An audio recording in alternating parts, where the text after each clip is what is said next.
Ahí sí. Bueno, ¿se acuerdan en lo que estábamos? Lo que vimos el lunes, más o menos, ¿se los refresco? Sí, por favor. Súper.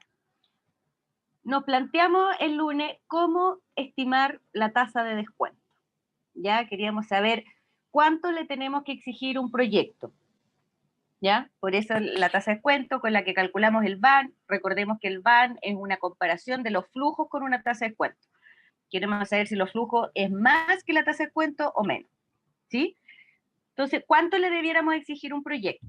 Partimos del supuesto de que a más riesgo debiéramos pedir una mayor rentabilidad.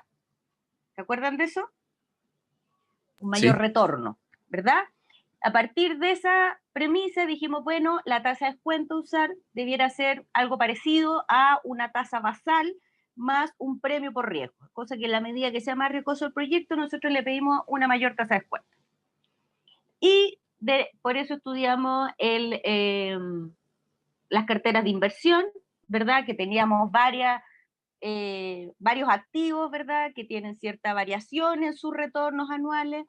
Entonces, estos mostraban un retorno esperado y una varianza, ¿verdad? Histórica. Pero si nosotros invertíamos en varios al mismo tiempo, por las covarianzas que hay entre ellos, nosotros veíamos de que el total iba disminuyendo su riesgo. ¿Se acuerdan? El efecto de la diversificación. Por aumentar el número de activos de mi cartera, yo disminuyo el riesgo total.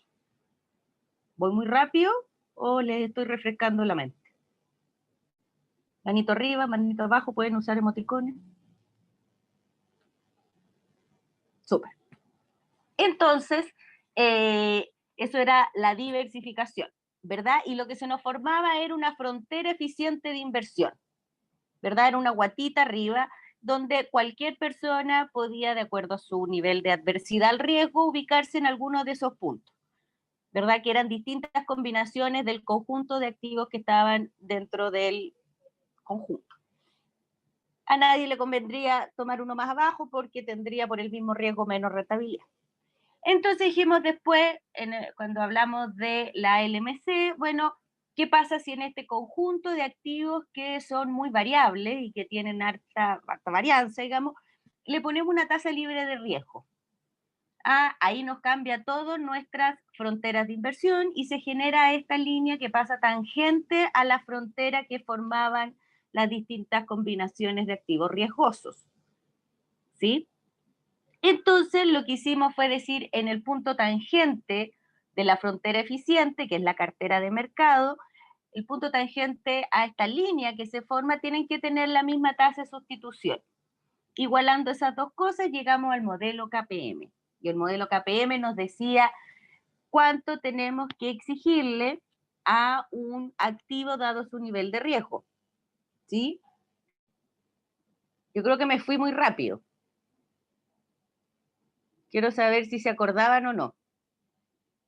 Este era el modelo KPM. O sea, la teoría sí, pero la fórmula no. No, la fórmula, chiquillos, yo soy súper enemiga de aprenderse la fórmula. Ustedes tienen que entender la fórmula, pero de ahí a que se la sepan de memoria, todo esto está en Wikipedia. ¿Ya? Así que no necesito que se aprendan la fórmula, pero sí que entiendan de dónde viene, por qué sale, que sí, ¿sí? Entonces, del modelo KPM, nosotros teníamos que la rentabilidad de un activo, en este caso I, cualquiera, era la tasa libre de riesgo por este beta, o sea, más este beta, que es la medida del riesgo del activo I, por la prima por riesgo, o sea, cuánto me premian por unidad de riesgo que yo adquiero, ¿verdad? Y esa es la diferencia entre el retorno en la cartera de mercado y la tasa libre de riesgo. Hablamos de que la tasa libre de riesgo no es que sea completamente libre de riesgo, pero lo que sí lo usamos como nivel de referencia, es como un cambio de variable. Entonces decimos ya, la tasa libre de riesgo es el 0 y todo lo medimos respecto a esta tasa libre de riesgo, ¿sí? El beta es la covarianza del activo con el mercado partido por la varianza del mercado. ¿Ya? Corresponde a el aporte que hace este activo I al riesgo del mercado completo. ¿Cuánto participa este activo con el riesgo de la cartera de todos los activos, el conjunto de todos los activos existentes, ¿sí? Por eso se mide con la covarianza. Lo entretenido es que como está totalmente diversificada la cartera de mercado, ya es la más diversificada que hay, por lo tanto vamos a decir que es está completamente diversificada, este beta nos mide solamente el riesgo sistemático, el riesgo no diversificable, ya que un poco es la idea, premiar el riesgo no diversificable, porque el otro riesgo, el que lo podemos diversificar, no debiéramos premiar. Ya, ¿más o menos se acuerdan? ¿O fue mucho? Yo creo que los dejé locos, tengo la impresión, sin ver ninguna cara.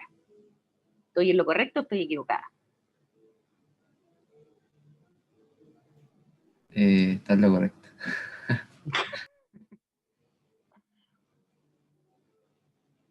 Ya, es que necesito que nos acordemos de este speech. Entonces, vamos a hacer un barrido igual. Se me salió la pantalla, pero más lentito, ¿ya?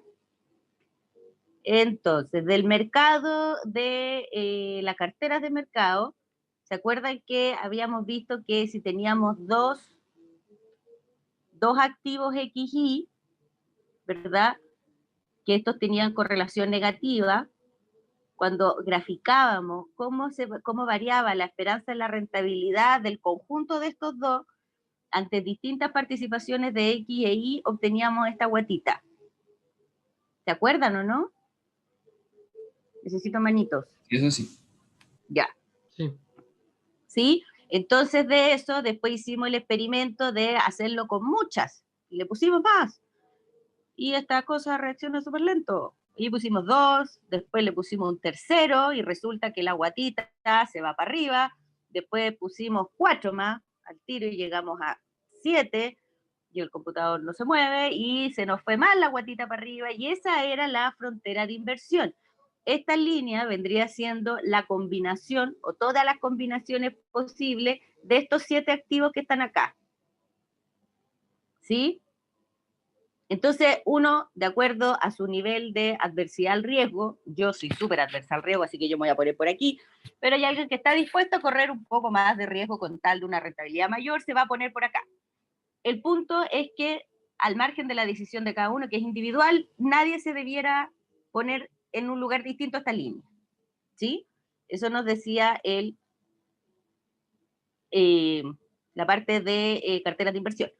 Nadie debiera ponerse en un punto que esté más abajo, porque significa que yo voy a correr este riesgo con menos rentabilidad. No tiene sentido, ¿verdad? Entonces yo voy a tender a la línea de arriba siempre.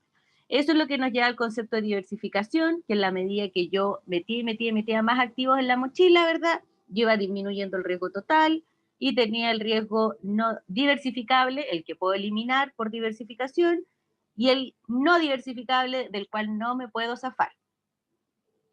Entonces después veníamos en este ejercicio que yo les decía, bueno, ¿qué pasa si a esto le ponemos una tasa libre de riesgo?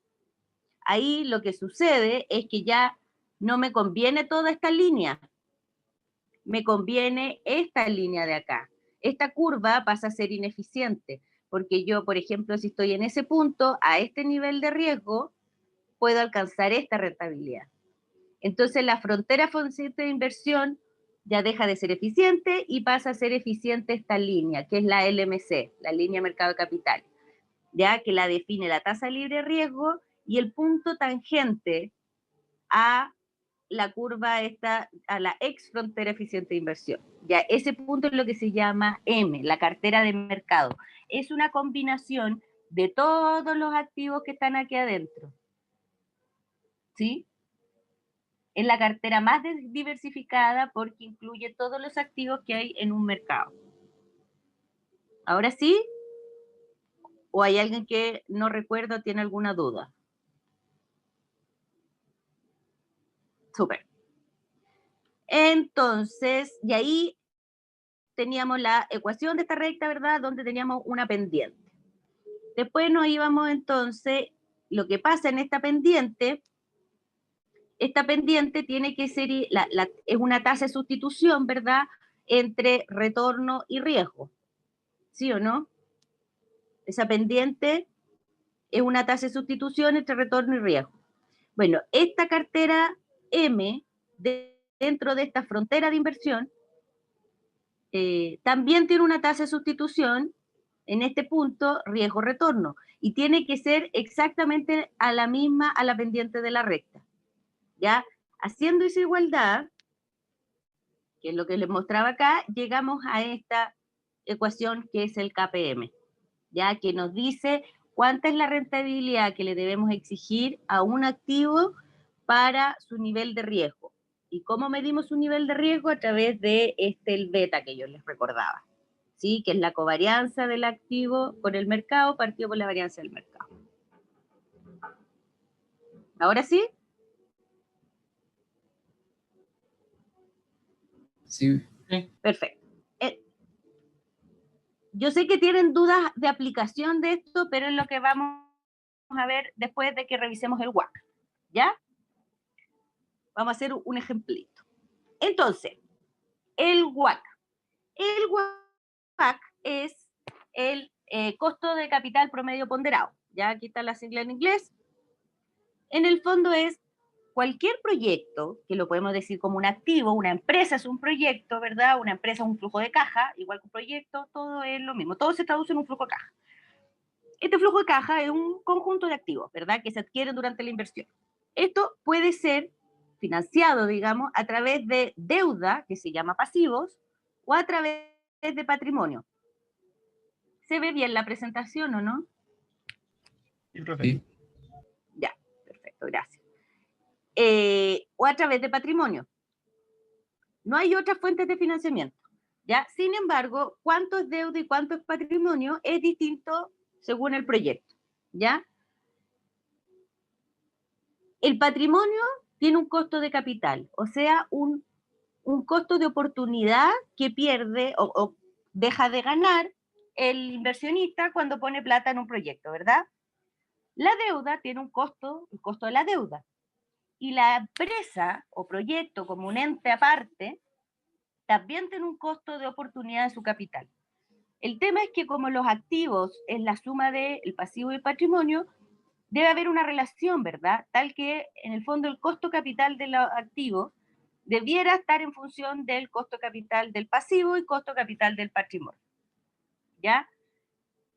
El flujo de caja que nosotros vimos en clase, acá hay una versión muy simplificada del flujo de caja que nosotros vimos en clase, es el del patrimonio, ¿ya? Si ustedes se dan cuenta, acá tengo el margen, que vendría siendo ingreso menos costo, y intereses por crédito, o sea, aquí el patrimonio tiene que pasarle al acreedor sus intereses por el crédito que prestó, está la utilidad antes de impuestos, los impuestos, utilidad después de impuestos, acá está la inversión, el valor residual, el préstamo y las amortizaciones que le entrega. Ya, este flujo de caja es el flujo de caja del patrimonio, porque un proyecto puede tener tanto flujos de caja como acreedores tiene, como fuentes de financiamiento, ¿ya? Está el flujo de caja de la deuda, que es que pone el préstamo, ¿verdad? Menos 1.000, y recibe a cambio la suma de las amortizaciones más los intereses cada periodo. ¿Sí o no?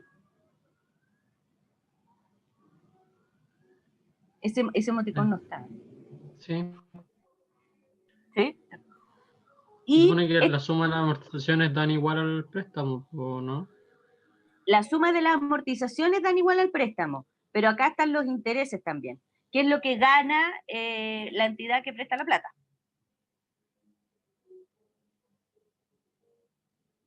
Así como el patrimonio gana todo esto con su inversión de 1.000, el acreedor gana todo esto con su inversión de 1.000 también. ¿Cómo eso de acreedor, profesor? Un banco es un tipo de acreedor, ya alguien que te presta plata para que tú financies tu proyecto, Ah, ok, gracias. ¿sí? Una institución prestamista, no sé cómo llamarlo, es que no hay solamente bancos, pero es como lo más intuitivo que a uno se le viene a la cabeza, ¿ya? Y acá está el flujo de caja de los activos.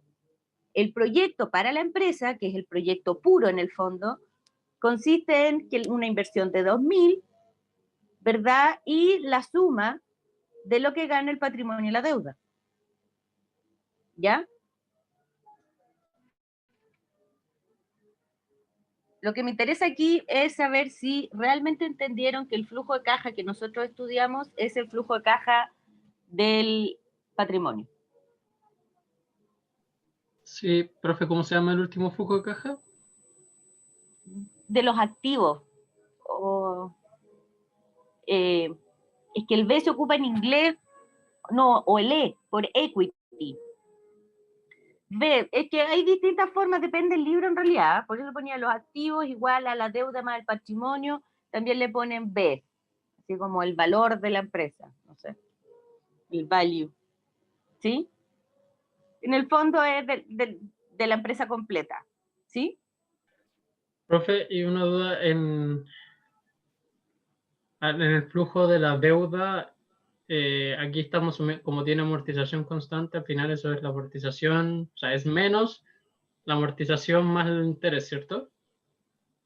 No, porque para el acreedor, si ustedes son el banco, ustedes ponen 1.000, se lo pasan para afuera de la cuenta bancaria del banco, valga la redundancia, y ganan o reciben a cambio 330 el año 1, que serían 200 de amortización más 130 de intereses, 304 el año 2, que serían los 200 de amortización más 104 de interés, del flujo de caja de la deuda. Entiendo. ¿Sí? ¿Cuál sería los valores del patrimonio? ¿Ah? Los del patrimonio, ¿cuáles serían? Me refiero porque el flujo de caja D era la amortización más el interés, ¿cierto? ¿De la deuda? Sí. Sí, ya. Interés, sí.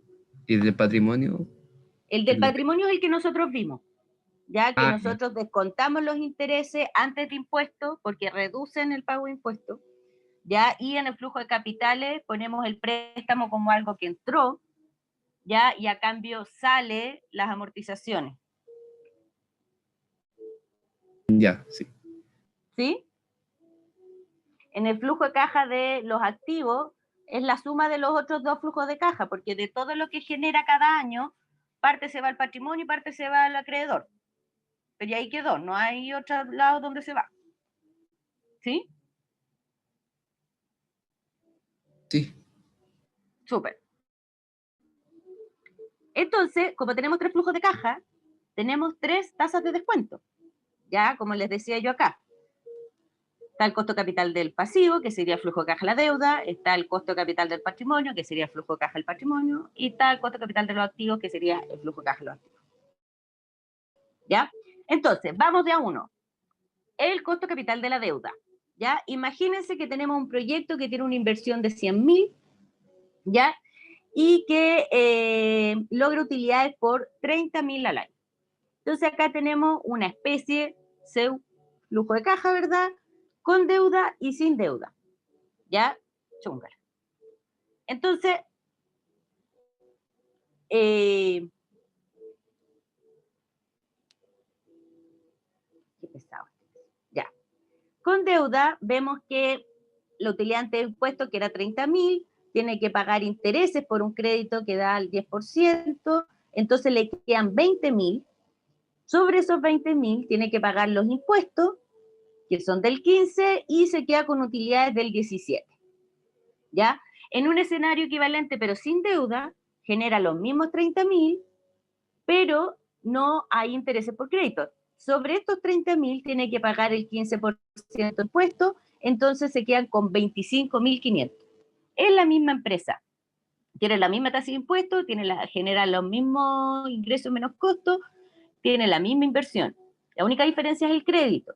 Si ustedes se dan cuenta cuánto le cuesta a la empresa este crédito, le cuesta la diferencia entre 25.500 y 17, ¿verdad? Le cuesta 8.500 pesos, o millones, o no sé qué unidad estaremos, ¿sí? Ese 8.500 corresponde no a la tasa de interés del crédito, porque el interés es del 10%, corresponde a un 8,5%. Y esto pasa porque el costo de la deuda para la empresa es menor a la tasa de interés por el escudo tributario. ¿Se acuerdan cuando hablamos del escudo tributario? Hay ahorro de impuestos cuando hay deuda porque yo descuento impuestos con la tasa de interés, o sea, con la proporción de intereses que pago. ¿Sí o no? No, profe, yo no recuerdo eso del escudo. Fue una clase que vimos el apalancamiento, cómo cambiaba el BAN de un proyecto cuando lo evaluábamos puro, o sea, sin deuda, versus con deuda. Y veíamos que el BAN aumentaba. Y ahí, ¿se acuerdan? Y eso tenía dos patitas, el efecto apalancamiento, el escudo tributario y la postergación de la inversión. ¿Sí? El escudo tributario impacta también en el costo de capital, porque para la empresa el costo de la deuda no es la tasa de interés, es un poco menos de acuerdo a cuántos impuestos descuente por la tasa de impuestos. ¿Se entiende igual que el costo de la deuda es más barato que la tasa de interés o no? Sí, eso sí. Eso sí. Ya. Eso es lo relevante que mantengamos ahí.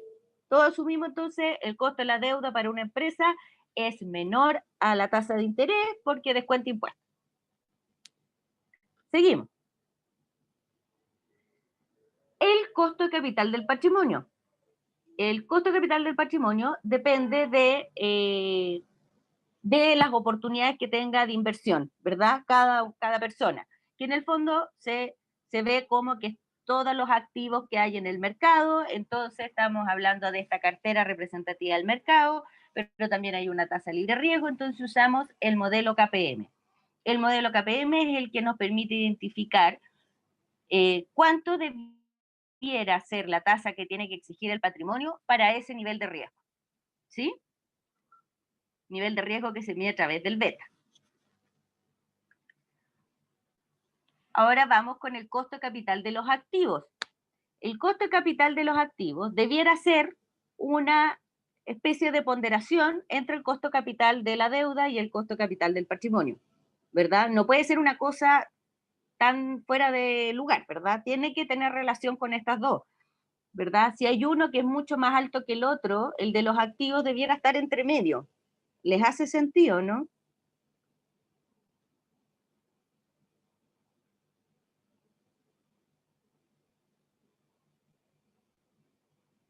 Yo no lo entendí. ¿Puedo repetirlo? Que estamos en el costo de capital de los activos, ¿verdad? De los activos de esta parte de aquí azulita. Sí, ¿Sí? El costo capital de los activos debiera tener relación con estos, ¿o no? Con el del pasivo y el del patrimonio. sí, eso sí. ¿Sí? Si, por ejemplo, el costo capital del patrimonio es 10 y el costo del pasivo es 5, yo tiendo a pensar que el del activo, el azulito, debiera estar entre 10 y 5, ¿o no? Sí. Sí, ¿verdad? ¿Tiene un poco de sentido? Bueno, entonces, imaginemos dos empresas, ¿ya? Son iguales en términos de activos. Las dos tienen 10.000, pero una se financia completamente por patrimonio y la otra se financia 5.000 patrimonio y 5.000 deuda. ¿Ya? Imaginemos que hay tres escenarios posibles que se den. Con una probabilidad de 30%, estas empresas generan 2.000, con la 40% de probabilidad generan 2.500 y con 30% de probabilidad generan 3.000.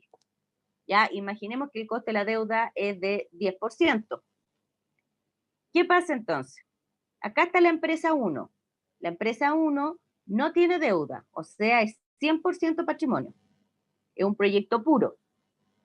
Vemos que sobre los 2.000 que generan el escenario 1, se queda con esos 2.000 completos porque no paga intereses y la rentabilidad del patrimonio sería del 20%. que serían los 2.000 sobre los 10.000 que puso el patrimonio.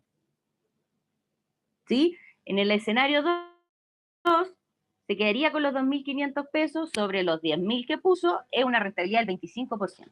Y en el escenario 3, tiene una rentabilidad del 30%. Ya, eso da una rentabilidad esperada para la empresa 1, para el patrimonio, para el inversionista, de 25%, con una desviación estándar de 7,1. ¿Sí? O 0,007,1. La empresa 2, que tiene 50% deuda y 50% patrimonio, ¿qué es lo que pasa? Que sobre estos 2.000 que generó en el escenario 1, tendría que pagar 500 al acreedor, y por lo tanto se queda con 1.500. Pero se queda con 1.500 sobre 5.000 que puso. 1.500 sobre 5.000 da una rentabilidad del 30%. En el escenario 2, se queda con 2.000 después de pagar los 500 de intereses, y eso es una rentabilidad del 40% sobre los 5.000. Y en el escenario 3, de los 3.000 se queda con 2.500, lo que sobre los 5.000 que puso es una rentabilidad del 50%. Entonces, la empresa 2, que tiene deuda, el inversionista de la empresa 2 puso 5.000 pesos, 5.000 algo, y tiene una rentabilidad esperada del 40%, pero con una desviación estándar del 14,1. O sea, el efecto de la deuda hace que el mismo proyecto para el patrimonio sea más rentable. No es que gane más plata, porque depende de la base, ¿ya? Pero en uno gana 20% sobre la inversión, o sea, 25% sobre la inversión, y en el otro caso gana 40% sobre la inversión.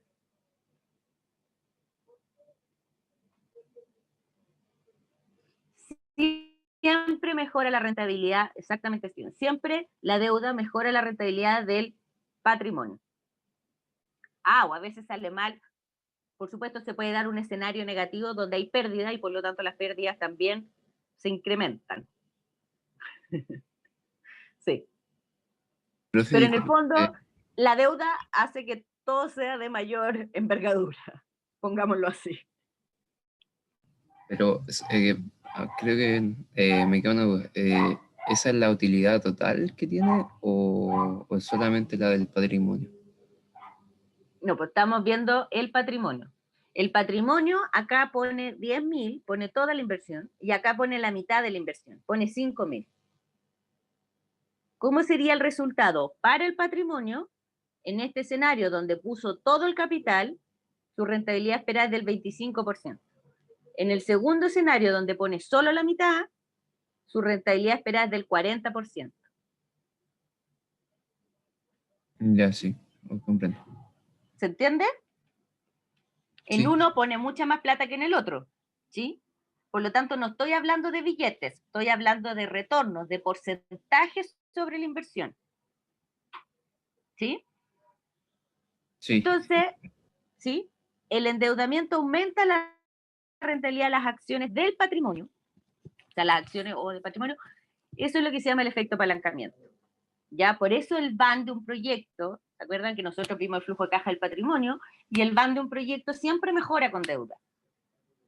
Es por este efecto. ¿Sí? Entonces como que puse menos plata, pero al final gané como lo mismo, ¿no? Como que si hubiese sido sin deuda. O sea, depende de los números cuánto ganes, pero lo que sí, la rentabilidad aumenta y probablemente la plata también, porque con los otros 5.000 tú pudiste haber hecho otra cosa. Ah, claro, ya. Sí, sí. ¿Sí? Sí, profe. Ya. Entonces, acá vimos lo del escudo tributario. Bueno, ¿hasta cuándo me conviene a mí aumentar la deuda? En estricto rigor es siempre creciente, ¿ya? Lo que sucede en la realidad es que en la medida que uno aumente mucho el nivel de deuda, lo que va pasando es que hay riesgos de insolvencia, ¿ya? O sea, generalmente, mientras mayor es la proporción de deuda versus el patrimonio, las tasas de interés son más grandes. ¿ya? También pasa que si uno está pagando muchos intereses, se está quedando con poca plata en la cuenta del banco, no tiene liquidez, o sea, no tiene plata para poder enfrentar eventualidades o qué sé yo. Eso es lo que se llama insolvencia. Que tengo la empresa, que vale lo mismo con o sin deuda, da lo mismo porque es el valor de la empresa, pero yo como patrimonio, si tengo un porcentaje muy bajo, no tengo plata no tengo billetes para enfrentar cosas que pasen, porque se lo tengo que pasar toda la deuda. ¿Sí? Y por otro lado, hay regulaciones, o sea, los acreedores no van a financiar el 90% de tu inversión. Es decir, no, pues usted corra con el riesgo no puede ser mío. ¿Sí? Entonces, en la vida real lo que uno observa es que en realidad el valor presente con deuda va aumentando efectivamente la medida que aumenta la deuda para luego empezar a disminuir. ¿Ya? Todo proyecto tiene un punto óptimo de endeudamiento que está dado por el proyecto, por las condiciones de acceso a crédito y una serie de cosas del proyecto mismo, ya que está entre el 0 y el 100, pero en alguna parte.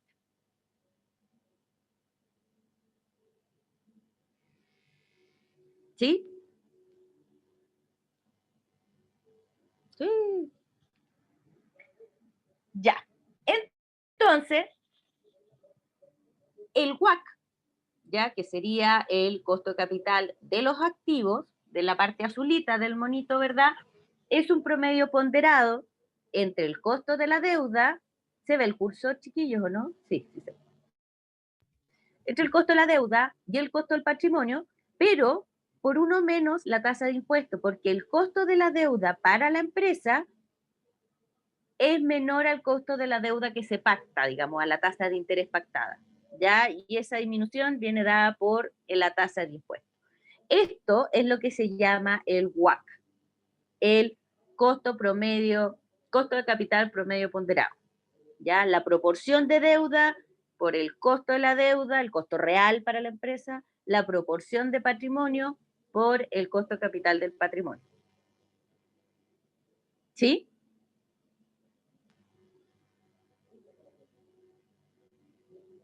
Sí. Profe, ¿y la tasa de impuesto de la empresa, esa quién se la entrega? ¿Eso es como lo entrega como el servicio de impuesto interno? O sea, sí, pues, la tasa de impuestos es pareja 20, 25, 27, hasta ahora no recuerdo. 25 me parece. ¿Ya? La tasa de impuestos de primera categoría es la que usamos siempre en los flujos de caja. ¿Ya? Ahora, ¿por qué hay casos distintos? O sea, las mineras, por ejemplo, las mineras que son extranjeras, que operan en Chile, tienen que pagar un royalty, entonces su tasa de impuestos es mayor. ¿Ya? Hay algunas condiciones que podría ser que la tasa de impuestos sea un poco distinta, pero en general en Chile es pareja y es 25, me parece. ¿Sí? ¿No?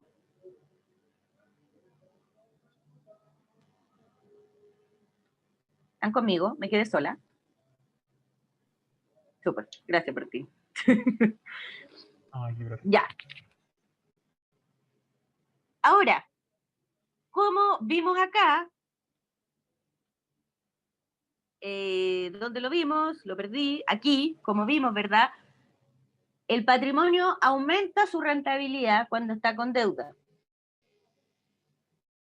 ¿Ya? Solo por el efecto deuda el patrimonio gana. Pero aumenta también su riesgo, lo que tiene lógica. Entonces, eso es lo que el beta, ¿ya? Se define entonces el beta apalancado y el beta desapalancado, ¿ya? El beta leverage, beta L, y el beta unleverage, que es el beta U, ¿ya? En el fondo, el beta U es el beta sin deuda y ese debiera ser igual para todas las empresas de un sector económico en un país, ¿ya? Debiera ser igual. Sin embargo, de acuerdo a la proporción de deuda y patrimonio que tenga cada empresa, el beta, que mide el riesgo, ¿verdad? El beta apalancado es distinto, ¿ya? En general, el beta de la deuda es siempre bien bajito en la vida real. Hay muchas veces que ustedes se pueden encontrar en algunos libros con que dicen asumamos el beta de la deuda igual a 0, ¿ya? No es del todo incorrecto si uno anda buscando aproximaciones, pero el beta de la deuda no es 0, pero es chiquitito, ¿sí? De esta manera incorporamos que en la medida que haya más deuda, si bien aumenta la rentabilidad del patrimonio, también aumenta el riesgo del patrimonio. Cuando calculamos el costo de capital del patrimonio, usamos el beta con deuda y incorporamos ahí el riesgo.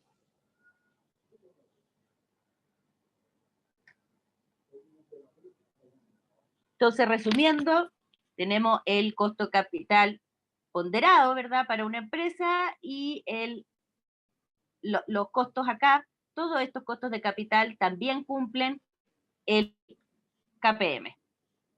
¿Sí?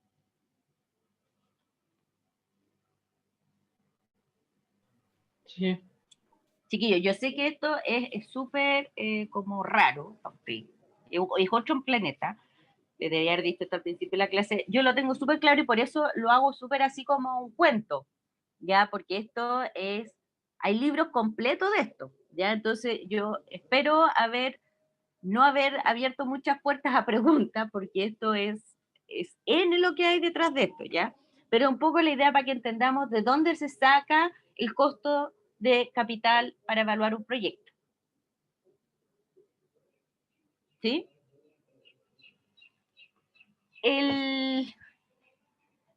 Estos betas que están acá se calculan, ¿ya? Estos modelos, el KPM en particular, es un modelo empírico, o sea, no es un modelo causal, es una foto, ¿ya? Yo no puedo con el modelo KPM decir qué es lo que va a pasar si, ¿ya? ¿Qué va a pasar si, no sé, cambia mucho la estructura de mercado? Viene como, por ejemplo, en el retail, cuando llegó, ¿cómo se llama lo que compró Walmart? Entró un tremendo monstruo. Ahí cambia la estructura de las dinámicas internas del sector retail en este caso, y probablemente esto cambie. ¿Cómo cambia? No tengo idea, el modelo KPM no me lo dice. El modelo KPM es una foto que en base a la historia yo estimo estos parámetros y la cosa funciona, ¿ya? Hay harta evidencia empírica de que la cosa cuadra, pero es solamente estadístico, es empírico. ¿Sí? Ya. Sí. Quiero que veamos un ejemplo para que vean que no es tan horrible. ¿Ya? Vean. Le han pedido que estime el costo de capital de una empresa, para lo cual usted cuenta con la siguiente información. La tasa de impuestos es del 17% para todas las empresas del rubro. La empresa se encuentra endeudada en un 32% de sus activos, a una tasa de interés promedio del 7% anual. La tasa de rentabilidad de bonos del tesoro, ¿saben lo que son los bonos del tesoro? No. No, no. ¿No? El tesoro es los bonos que emite el país. Ya, por ejemplo, están los bonos del Tesoro de Chile. Cuando Chile se endeuda, vende bonos. En el fondo vende un papelito que le dice, mire, este papelito yo se lo vendo en X y si usted lo tiene, yo le voy pasando todos los numeritos que sale ahí como unas cuotas anuales. Ya compro un flujo de caja. Eso se suele asumir como la tasa libre de riesgo, la tasa de referencia. ¿Ya? Los bonos del Tesoro, cuando nosotros evaluamos a nivel nacional, usamos los bonos del Tesoro de Chile. Profe, se silenció. Ahí sí, no sé qué me perdí. Bueno, cuando evaluamos un proyecto a nivel nacional, ya como que el mercado nacional es nuestro mercado, nuestro entorno, usamos la tasa del Tesoro de Chile como la tasa libre de riesgo. Cuando evaluamos un proyecto a nivel internacional, entonces, ¿de qué país vamos a usar los bonos del Tesoro como tasa libre de riesgo? Estados Unidos. Estados Unidos. ¿Sí? No es que tengan riesgo cero, pero de acuerdo al contexto en que estamos evaluando, lo que tiene menos riesgo, entonces nuestro sistema de referencia. ¿Sí? Y acá nos dicen que la rentabilidad de los bonos del Tesoro es de un 5%, la rentabilidad media de un conjunto de acciones representativas del mercado es del 10%. Ahí nos referimos a la cartera M, ¿verdad? A la cartera de mercado. ¿Lo ven? Sí. ¿Sí? Sí. Y además conocemos datos de dos empresas que son del mismo sector que la empresa que la empresa que estamos evaluando nosotros. Entonces nos dice, calcula el costo capital de una empresa, o sea, de los activos de esta empresa. ¿Qué hacemos? O sea, primero identificar cuál sería el R sub M, el R sub I y determinar el beta. Exactamente. Lo que voy a hacer es, voy a compartir esta vez, ¿dónde está? Voy a compartir el escritorio completo para poder ir cambiándome. ¿Apareció, no? Sí. Ah, aquí ya lo tenía hecho. Ah, mira que estoy mateando. Ya. Este es el mismo enunciado, pero en Excel. Y puse la fórmula para, así como si tuvieran ustedes Wikipedia. ¿Se ve o no? ¿Está muy chico? Sí, se ve bien. Perfecto. Entonces los datos son que tenemos una tasa de impuesto del 17, un 32% de los activos es deuda, esta deuda está un 7% anual, tenemos los bonos del tesoro al 5% y el mercado al 10%. Y nos piden la rentabilidad de los activos, el RA. ¿Cómo calculamos el RA?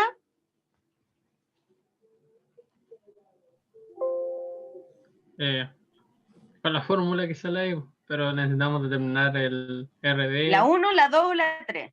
la primera. La 1, ¿verdad? Entonces necesitamos la relación deuda de la empresa. Eso equivale a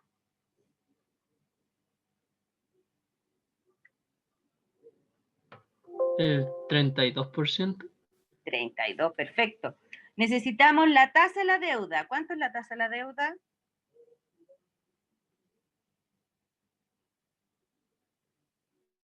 7%, ¿no? 7, perfecto. ¿Cuál es la tasa de impuesto para estimar el 1 menos T? 17. ¿Ah? 7, ¿o no? 17. 17. Sí. Necesitamos la relación patrimonio-activos.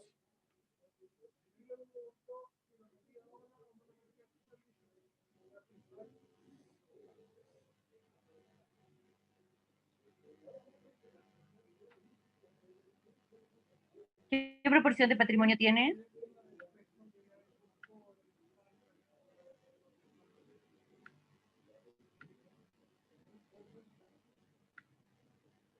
Chiquillos. No sé. Ahí me perdí. ¿Ah? Ahí me perdí yo. ¿Comodín? Por favor. Ya, comodín. Los activos son los azulitos. Ya mi computador ya no da más. Después de... Se financian con deuda y patrimonio, ¿sí o no? Aquí les voy a hacer bonito. ¿Cuánta era la proporción de deuda? 32. Claro. Entonces, ¿cuánta es la relación de patrimonio? 68. Exacto. Está bueno el comodino, ¿no? Ahí sí. O más, uno menos, más. Ah. Ahí. Y la rentabilidad del patrimonio. ¿Cuál es la tasa, el costo capital del patrimonio? 10%. No, Esa es la rentabilidad de un conjunto de acciones representativas del mercado.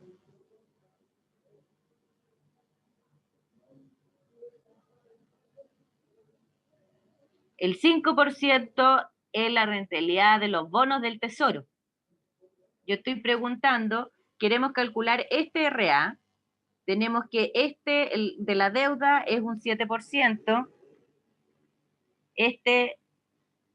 ¿verdad? Lo vamos a sacar con el WACC, es pregunta. Y el del patrimonio ahora, ¿cuál es el costo de oportunidad del patrimonio?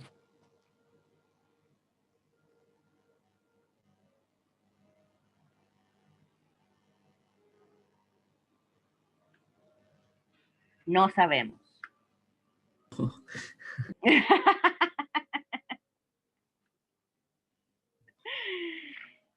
Si no lo sabemos, ¿cómo podemos estimar el costo capital del patrimonio? Había una fórmula que decía como RP es igual al RF, o sea, parecía la segunda. El KPM, ¿verdad? Este de acá es el KPM. ¿Ya? Este de aquí es el WACC.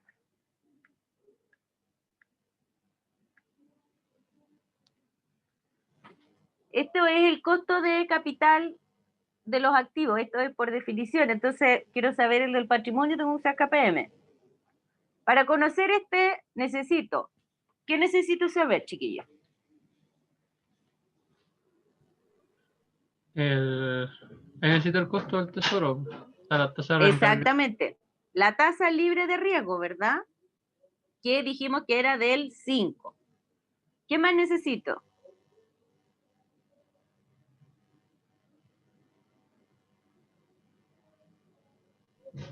El beta.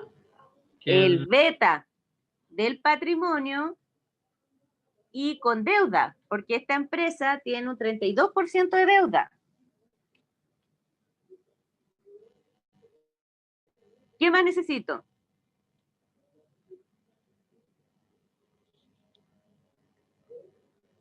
¿El RM? ¿Qué es el RM? El RM. ¿Qué era el RM? La rentabilidad media, ¿o no? Del mercado, de esta cartera M. ¿Se acuerdan del dibujito de la... A ver dónde lo encuentro, ¿dónde estás?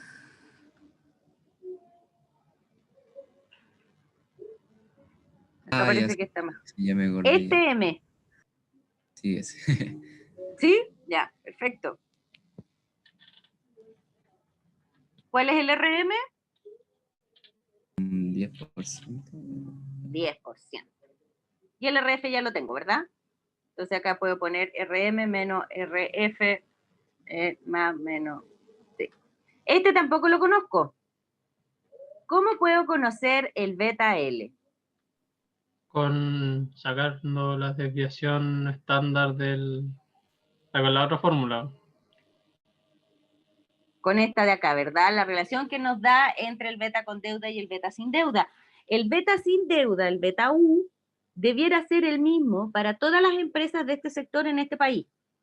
Por lo tanto, yo aquí, para conocer ese beta U, me voy a estas empresas de acá. ¿Ya? Puedo calcular aquí el beta U. Entonces yo sé, despejo. ¿Se ve la fórmula o se ve muy chico, chiquillos? Avísenme porque puedo agrandarlo. No, sí se ve.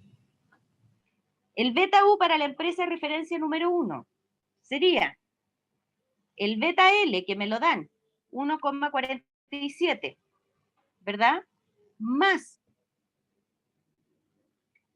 la proporción de deuda sobre patrimonio de la empresa 1, 19%, por 1 menos la tasa de impuesto, que es del 17 esta empresa, ¿verdad? Por el beta de la deuda, que es 0,37. ¿Sí o no? Sí. Y todo esto, toda esta cochinada cochina, dividido por 1 menos la relación deuda-patrimonio de la empresa que yo quiero evaluar, o sea, de la empresa de acá, 19%, por el escudo tributario. Eso.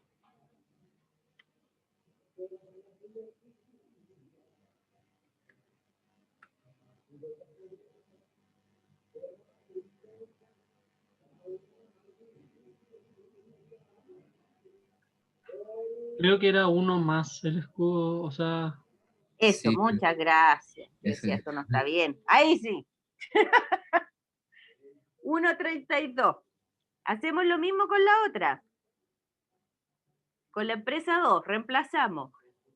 El beta L es 1.55, la relación deuda-patrimonio es 23, la tasa, el escudo tributario es el mismo, el beta a la deuda es 38, 23 y estamos. Y nos da 1.36. Esto es porque es un modelo empírico, ¿ya? Por lo tanto, van a dar muy similares. Lo que se suele usar es, bueno, usemos el promedio de los betas desapalancados. Si escribo bien la fórmula, todo es más simple.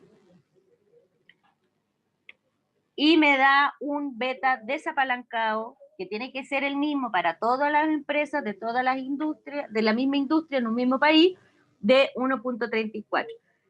Recordemos, ¿qué significaba un beta mayor que 1?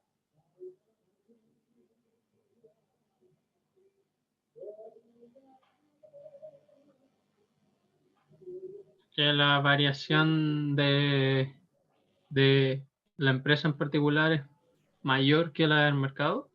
Exacto. Este sector económico es, en general, más riesgoso que el mercado completo, digamos. O sea, aporta mayor riesgo. Muy bien, perfecto. Pero ojo que aporta con mayor riesgo sistemático, o sea, del riesgo no diversificable. ¿Sí? Perfecto. Puntito. Y teniendo el beta U, podemos calcular el beta L. El beta del patrimonio L.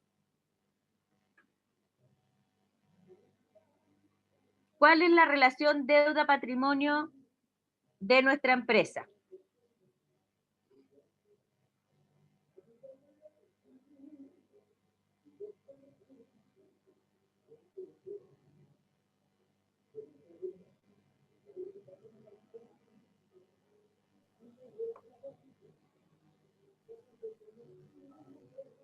¿Ah? 47%. ¿37? 47. ¿Y de dónde la sacaste? El conejo. Ah, no, creo que me equivoqué. Bueno, ¿cómo la estimo? ¿Cómo la calculo?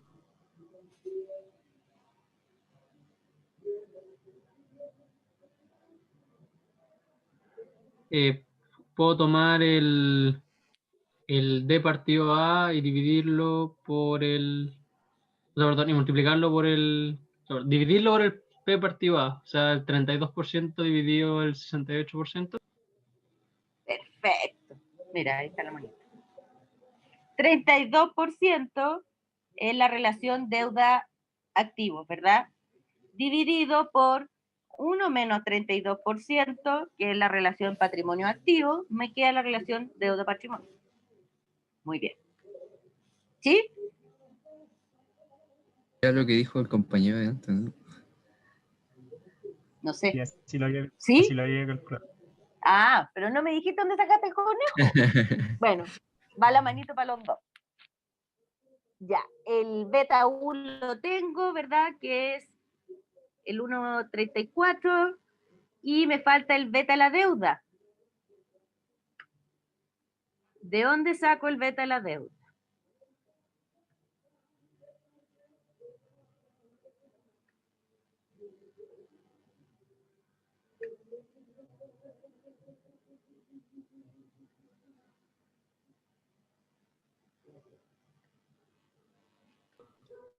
Puede ser un promedio de los dos betas de la deuda.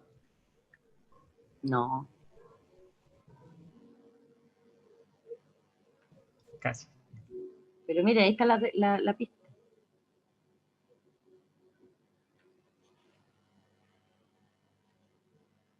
el KPM nos sirve para todos los activos y la deuda es un activo. Por lo tanto, la tasa de interés de la deuda tiene que ser igual a la tasa libre de riesgo más su beta por la prima por riesgo. Y ahí puedo calcular el beta de la deuda. ¿Se entiende? La tasa de la deuda tiene que ser igual a la tasa libre de riesgo más el beta de la deuda por la prima por riesgo. Porque el KPM se cumple para todos los activos. Y la deuda es un activo. ¿Sí o no? Y sí, bro. Usted diga. Oye, sí, mi amor, cuando uno pelea con el marido. Entonces, el beta de la deuda sería, alguien que me dicte, por favor.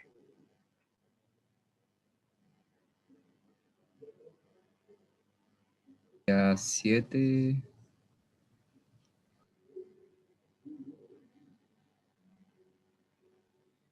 dividido en... No, perdón. Menos... ¿cuánto es? ¿Un 5%? ¿Ya?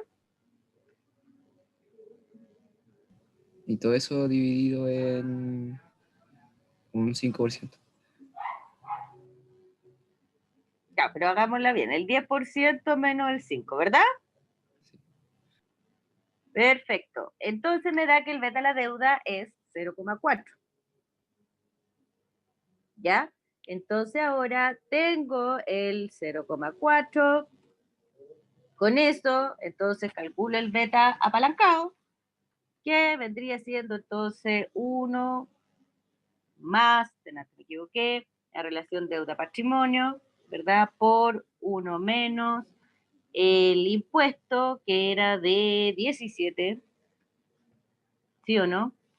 Por el beta U,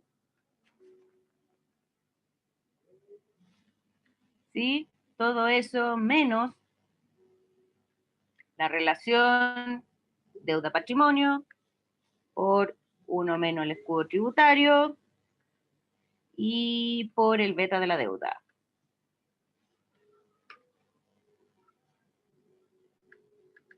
Uno 36. 37. Y con este beta, yo entonces puedo calcular el costo capital del patrimonio, ¿verdad? Ahora vuelvo a ocupar el KPM, el 5% más el beta por la prima por riesgo. Un 11,8.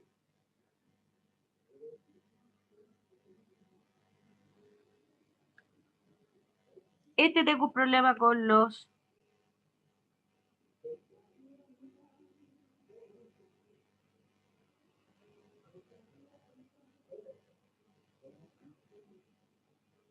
O que no debiera, ¿verdad?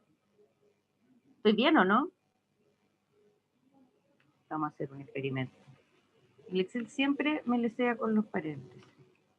Ya, a ver si estoy bien.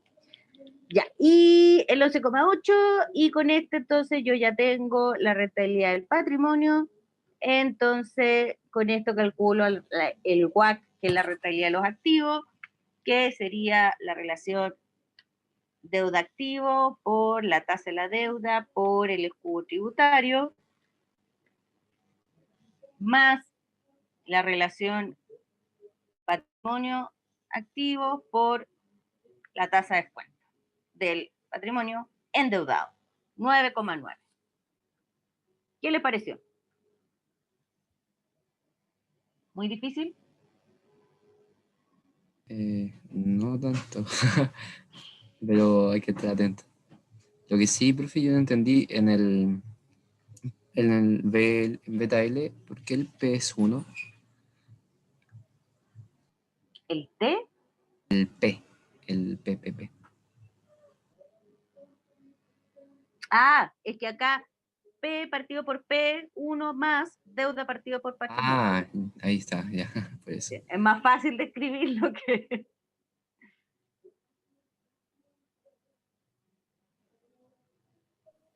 Profe, ¿por qué se podía promediar el beta U?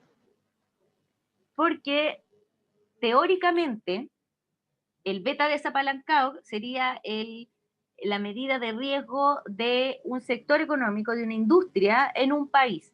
Por lo tanto, todas las empresas que sean de un mismo sector económico en un mismo país debieran tener todas el mismo beta sin deuda, el beta U, debieran compartirlo. Ahora, todo esto son datos empíricos, por lo tanto hay ciertas desviaciones, pero sí se guarda el orden de magnitud. ¿Sí? Por eso ocupamos así de cochino el beta U, usamos el promedio. Gracias, profe. ¿Sí? Entonces le incorporamos el riesgo del negocio, del proyecto en particular, apalancándolo, ¿ya? Y sacando el beta L. Ahora este 1,37 es de este proyecto únicamente. ¿Se entiende?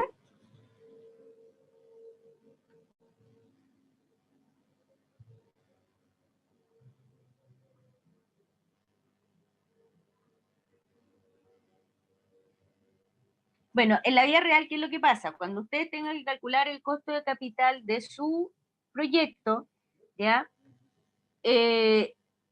Supongo el ayudante, el auxiliar les va a mostrar una página donde uno saca esta información, saca los beta L, saca o de repente saca el beta U directamente al sector económico, la relación deuda-patrimonio, saca todo esto y uno hace este mismo camino, ¿ya?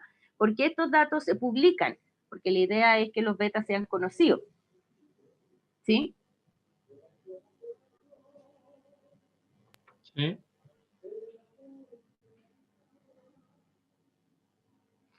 Eso, chiquillos, sería por hoy. Pero que no era tan largo en la medida que participaran. Y con el ejemplo queda mucho más claro.